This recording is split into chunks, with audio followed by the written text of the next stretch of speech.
ಇದೆಲ್ಲದರ ಜೊತೆಗೆ ಅಮೇರಿಕಕ್ಕೆ ಇನ್ನೊಂದು ಕಳವಳಕಾರಿ ಸುದ್ದಿ. ಅಮೇರಿಕದವರು ಇದರ ಬಗ್ಗೆ ಅಧಿಕೃತವಾಗಿ ಮಾತಾಡಿಲ್ಲ, ಪೆಂಟಗನ್ ಹೇಳಿಕೆ ಕೊಟ್ಟಿಲ್ಲ. ಇವ್ರದ್ದು MQ-4C ಅಂತ ಇದೊಂದು UAV ಅನ್ಮ್ಯಾನ್ಡ್ ಏರಿಯಲ್ ವೆಹಿಕಲ್ ಅಂತ ಕರೀತಾರೆ. ಒಂದು ವಿಮಾನನೇ, ಬಟ್ ಪೈಲಟ್ ಇರೋದಿಲ್ಲ. ಸ್ಯಾಟಲೈಟ್ ಮೂಲಕ ಕಂಟ್ರೋಲ್ ಸೆಂಟರ್ನಲ್ಲಿ ಕೂತ್ಕೊಂಡು ಇದನ್ನು ಕಂಟ್ರೋಲ್ ಮಾಡ್ತಾ ಇರ್ತಾರೆ. ಸರ್ವೇಲೆನ್ಸ್ ವಿಮಾನ ಇದೆ, ಆ್ಯಕ್ಚುಲಿ ಡ್ರೋನಲ್ಲಿ surveillance drone, most powerful drone, ಅತ್ಯಂತ ಕಾಸ್ಟ್ಲಿ ಡ್ರೋನ್ ಕೂಡ ಹೌದು.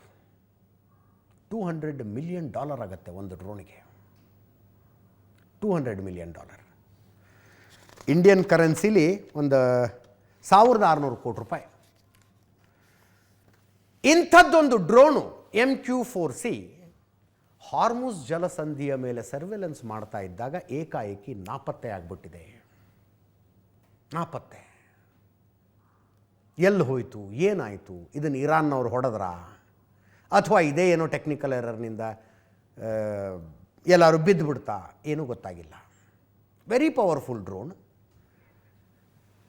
ಇದು. ಅಷ್ಟು ಹಾರ್ಮುಜ್ ಜಲಸಂಧಿಯಲ್ಲಿ ಏನೇನಿದೆ, ಯಾವ ಹಡಗು ಎಲ್ಲಿದ್ದಾವೆ, ಏನೇನು ಸಿಚುವೇಶನ್ನು ಅನ್ನೋದರ ಫೋಟೋ ತಗೊಂಡು ವಿಡಿಯೋ ತಗೊಂಡು ಅದನ್ನು ಅಮೇರಿಕದ ಕಂಟ್ರೋಲ್ ರೂಮಿಗೆ ಕಳಿಸಿ ಇಟಲಿಯ ಏರ್ಬೇಸಿಗೆ ಹೋಗಿ ಲ್ಯಾಂಡ್ ಆಗಬೇಕಾಗಿತ್ತು.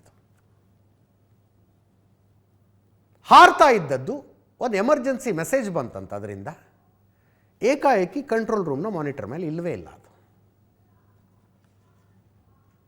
55,000 ಅಡಿ ಎತ್ತರದ ತನಕ ಹಾರಬಹುದು. ಅದು 55,000 ಫೀಟ್. ಗೊತ್ತೇ ಆಗೋದಿಲ್ಲ ಅಂಥದ್ದೊಂದು ವಿಮಾನ ಹಾರಾಡ್ತಾ ಇದೆ ತಮ್ಮ ನೆತ್ತಿ ಮೇಲೆ ಅಂತ. ಹಾರ್ಮುಜ್ ಜಲಸಂಧಿಯ ಸರ್ವಿಲೆನ್ಸಿಗೆ ಅಮೇರಿಕ ಇದನ್ನು ಬಳಸ್ತಾ ಇತ್ತು. ಇದನ್ನು ಹೊಡೆದು ಹಾಕಲಾಯಿತಾ? ಇರಾನ್ ಹೊಡೆದಾಕ್ತಾ? 50-55,000 ಅಡಿ ಎತ್ತರದಲ್ಲಿ ಹಾರ್ತಾ ಇರುವ ಒಂದು ಅನ್ಮ್ಯಾನ್ಡ್ ಏರಿಯಲ್ ವೆಹಿಕಲನ್ನು ಹೊಡೆಯುವಷ್ಟು ಶಕ್ತಿ ಇರಾನಿಗೆ ಇದೆಯಾ, ಉಳ್ಕೊಂಡಿದೆಯಾ? Nobody knows about it.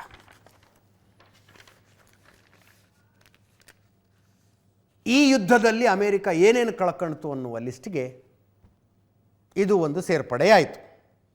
ಇಟಲಿಯ ನೌಕಾವಾಯು ನೆಲೆ ಸಿಗೋನೆಲ್ಲಾಗೆ ಇದು ವಾಪಸ್ ಹೋಗಬೇಕಾಗಿತ್ತು.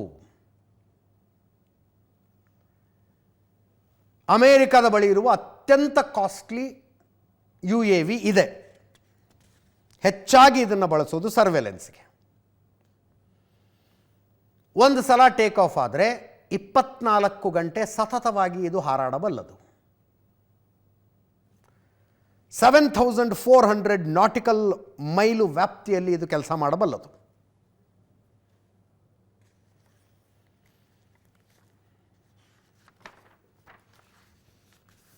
ಇದು ಯುದ್ಧಕ್ಕೆ ಸಂಬಂಧಿಸಿದ ಇದುವರೆಗಿನ ಸುದ್ದಿ.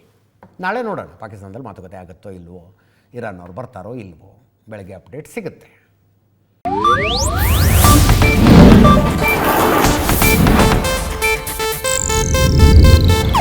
ಇದು ಏಷ್ಯಾನೆಟ್ ನ್ಯೂಸ್ ನೆಟ್ವರ್ಕ್ ಪ್ರಸ್ತುತಿ.